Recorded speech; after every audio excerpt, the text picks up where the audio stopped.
हमारे साथ इस वक्त मौजूद हैं डॉक्टर फारूक सत्तार साहब, MQM के सीनियर रहनुमा हैं। Thank you very much doctor साहब for joining me in the programme.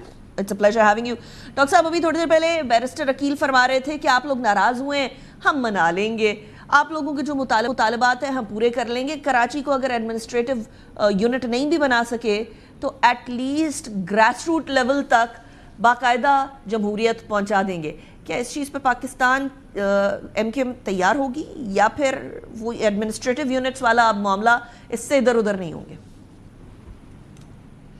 नहीं, मेरे ख्याल में देखिए बहुत सारे ऑप्शंस है ना। अब लोग भी तंग आमद भजंग आमद मैं समझता हूँ कि बहुत ज़्यादा एलिनेट हो गए। अगर किसी मुल्क कौम और माशरे और शहर में रहने वाले लोग अपने ही मुल्क माशरे और शहर और वहाँ की बूदो बाश से बेगाने हो जाएं, एलिनेट हो जाएं, अदम तहफ़्फ़ुज़ का शिकार हो जाएं, एहसास महरूमी का शिकार हो जाएं, और उनके लिए फिर वो ये देखें कि जो कुछ भी आइन और क़ानून है उसका इतलाक़ और फिर जमहूरियत के भी समरात सिर्फ एक ख़ास तबके तक पहुँच रहे हैं। बाकी अवाम उन्नास तो मतलब है कि बिल्कुल ग़ुलामों की तरह ट्रीट किए जाते हैं। कराची को भी कॉलोनी बनाया जा रहा है। 18 सालों की जो बदतरीन और करप्ट तरीन हुक्मरानी है उसका शाखसाना लोगों के सामने है कि ये शहर कराची दुनिया का चौथा नाकाबिल रिहाइश शहर बन गया है। अब इसमें सिर्फ कराची का मसला नहीं, ये जो 140A की बात की, अगर बैरिस्टर परवेज़ अकील ये कह रहे हैं कि नीचे तक पहुंचा देंगे तो मेरे ख्याल में ये एक अच्छी बात है। इसका मैं खैर मकदम करूँगा। और हमारी आइनी तरमीम है ही इसी मकसद के लिए कि पाकिस्तान के 137 शहर और 144 ज़िलों को ख़ुद मुख्तारी मिले, यहाँ बल्दियाती इदारे बहुत मजबूत और मुस्तहकम हो, और ये जो हमारे अजला और शहर हैं ये बाइख्तियार हों, मौसर हों, ख़ुद मुख्तार हों, बावसीला हों। ये सूबों के रहमो करम पर ना हो और मरकज़ से भी बराह रास्त NFC के ज़रिए इन्हें इनके वसाइल मिल रहे हों, उसी फार्मूले की बुनियाद पर, जिस बुनियाद पर मरकज़ से इनको मिलते, वही हमारी आइनी तरमीम है। और वही जस्टिस गुलजार अहमद शेख ने गालिबन जनवरी 2023 में ये फैसला हमारे हक में दिया था जब हमारी पिटीशन थी आर्टिकल 140 एक इंटरप्रिटेशन की। लेकिन मुझे याद पड़ता है डॉक्टर साहब, आपने मेरे अपने प्रोग्राम में नफी और खिलाफ वर्जी की मेरे अपने प्रोग्राम में आपने इधर तशरीफ फरमा होकर इस्लामाबाद के अंदर ये फरमाया था कि आपसे 26वीं आईनी तरमीम में ये वादा किया गया, और 26वीं आईनी तरमीम में नहीं आया तो फिर आपसे कहा गया 27वीं आईनी तरमीम में आएगा। 27वीं आईनी तरमीम में भी नहीं आ सका तो अब 28वीं आईनी तरमीम की बात हो रही है कि आर्टिकल 140A को ऐड करना ज़रूरी है। अगर ऐसा होता है कि 28वीं में भी नहीं आता डॉक्टर साहब, फिर क्या? और ये रुकावट क्या बनी? 26वीं में भी नहीं आया, 27वीं में भी नहीं आया, और 28वीं के अंदर भी अब सिचुएशन एम्बिगुअस है।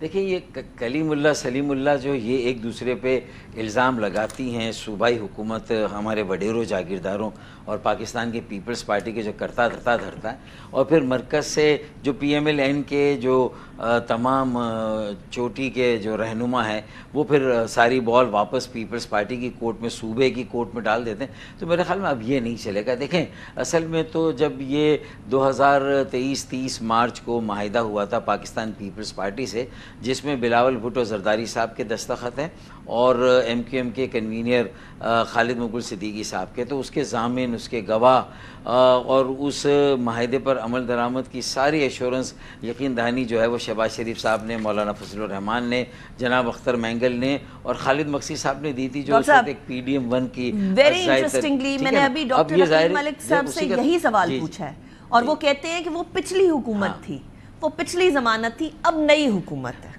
अब वो नई हुकूमत के वादे जो हैं वो अलग हैं, पिछली हुकूमत के वादे अलग हैं। मैं वेरी इंटरेस्टिंगली मैंने यही सवाल उनसे पूछा है। नहीं, देखें, मेरे ख्याल में हम हुकूमत में शामिल हुए, बल्कि हम तो इलेक्शन से पहले चले गए थे ये कहकर PMLN से कि अगर आप अपोजिशन में तो भी हम आपके साथ हैं, और अगर आप हुकूमत बनाएंगे तो भी अगर आप हमें लेना चाहेंगे तो हम साथ हैं। हमने बहुत कोशिश की कि हम पीपल्स पार्टी की तरह हम भी बाकायदा हुकूमती एलाई ना बने, इत्तेहादी ना बने, हम भी हुकूमत से बाहर रह के एक ऐसे एलाई बने जो PMLN की हुकूमत को सपोर्ट करे, उसकी लेजिस्लेशन को सपोर्ट करे, अगर कोई आइनी तरमीम की बात आए तो उसको सपोर्ट करे, और मतलब ये कि मेरिट की बुनियाद पर जो भी हमारे सामने एजेंडा है हम उस पर उनसे बात करें।